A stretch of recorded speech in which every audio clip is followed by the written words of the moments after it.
क्या हार्दिक पांड्या के लिए बीसीसीआई के पास अलग नियम कायदे कानून वाली किताब है? ये सवाल सोशल मीडिया पर तमाम फैंस जो हैं वो पूछ रहे हैं और इसकी वाजिब वजह भी है। वाजिब वजह यह है कि हार्दिक पांड्या वो प्लेयर हैं जो वर्ल्ड कप के बीच में चोटिल होते हैं और उसके बाद पूरा 6 महीने का ब्रेक लेते हैं और उस लंबे चौड़े ब्रेक के बाद उनकी वापसी कहां होती है? सीधे आईपीएल में। फैंस का यह मानना है कि वो पूरा आईपीएल खेलेंगे, यहां पर वो अनफिट नहीं रहेंगे, वो पूरा आईपीएल खेलेंगे। बीसीसीआई एक मैसेज देती है कि जो खिलाड़ी इंटरनेशनल क्रिकेट नहीं खेल रहा है वो या तो जाकर रणजी खेले और या वो एनसीए में पाया जाए। हार्दिक ना एनसीए में है ना बड़ौदा के लिए वो रणजी खेल रहे हैं। हार्दिक पांड्या क्या कर रहे हैं? अंबानी जी का एक टूर्नामेंट चल रहा था लोकल, जहां पर कई सारे रिटायर्ड प्लेयर थे, वहां पर बैठकर आराम से गेंदबाजी कर रहे थे, बल्लेबाजी कर रहे थे और उनके लिए कोई नियम कायदे कानून नहीं है। यहीं से मन में सवाल आता है कि यार आपने अय्यर जैसे प्लेयर को एक मैच की गलती के लिए, सिर्फ उसने क्वार्टर फाइनल में नहीं खेला था, पीठ दर्द की बात कही जिससे बाद में एनसीए ने कहा कि वो चोटिल नहीं है और उसे आपने बाहर कर दिया, डिस्पाइट की he is the first Indian batsman जिसने 4, 5, 6, 7 नंबर पर आकर 500+ रन वर्ल्ड कप में बनाए। लेकिन हार्दिक पांड्या को आपने कॉन्ट्रैक्ट दिया है ए ग्रेड का। ना वो वनडे खेलते हैं ना वो टेस्ट खेलते हैं। इनफैक्ट टेस्ट से तो मुझे लगता है कि वो अनऑफिशियली रिटायर्ड हो चुके हैं, बिना कहे रिटायरमेंट उनका हो चुका है। T20 क्रिकेट वो खेलते हैं, आते जाते रहते हैं। आप बताइए मुझे लास्ट टाइम उन्होंने इंडिया के लिए बहुत एक्सेप्शनल परफॉर्मेंस कब की थी? आपको ऐसे 5 मैच नहीं याद होंगे। कुलदीप यादव जो इंडिया के तीनों फॉर्मेट के परमानेंट प्लेयर हैं, वो टेस्ट भी खेल रहे हैं, वो वनडे भी खेल रहे हैं, वो T20 भी खेल रहे हैं, वो कुलदीप यादव बी कैटेगरी में आते हैं। हार्दिक पांड्या को आपने ए कैटेगरी में रखा है। इसीलिए लोगों के मन में सवाल आ रहा है कि क्या बीसीसीआई के पास 2 अलग अलग नियम कायदों की किताब है? क्योंकि श्रेयस अय्यर को हटाने की बात जो जस्टिफाई कर रहे हैं वो बार बार ये बात कह रहे हैं कि श्रेयस अय्यर ने चोट का बहाना बनाया।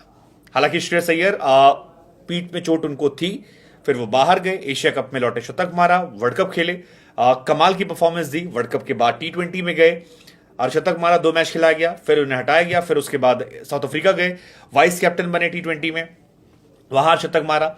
2 टेस्ट मैच फ्लॉप हुए थे, आपने कहा जाइए, उन्होंने ब्रेक लिया, लास्ट ईयर आईपीएल नहीं खेला था, इस साल आईपीएल में वो कैप्टन है। और फिर वो एक मैच के बीच में शोर शराबा शुरू हुआ तो उन्होंने कहा कि जी मैं रणजी खेलने जा रहा हूं, मैं मुंबई का जो मैच है सेमीफाइनल में वो खेलूंगा मैं।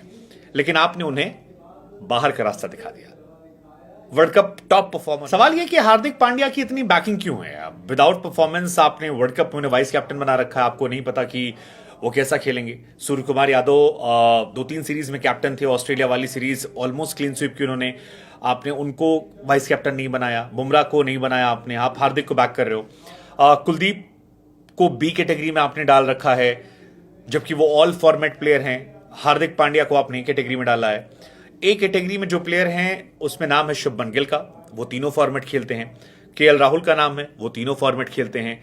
सिराज का नाम है, वो तीनों फॉर्मेट खेलते हैं। मोहम्मद शमी का नाम है, वो तीनों फॉर्मेट खेलते हैं।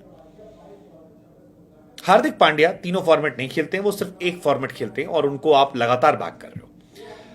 सवाल यहां पर हार्दिक पांड्या को लेकर नहीं है, सवाल यहां पर नियम कायदे कानून को लेकर है। नियम कायदे कानून के तहत आप नियम एक बनाते हैं, चाहे वो जिसके लिए हो, वो चाहे रोहित शर्मा हो, विराट कोहली हो या किसी के लिए। और सबसे बड़ी बात यह कि हार्दिक पांड्या अभी रणजी मैच चल रहा था, एक साथ ही चल रहा था रणजी और अंबानी जी का टूर्नामेंट चल रहा था लोकल, और वहां पर वो जा रहे थे, खेल रहे थे बढ़िया। अंबानी जी के टूर्नामेंट में गए, 3 ओवर बॉलिंग की, 10 नंबर पर बैटिंग करने आए, सब कुछ उनका रहा। बाहर उस प्लेयर को किया गया जो वर्ल्ड कप के सेमीफाइनल में मतलब शतक मार कर आता है।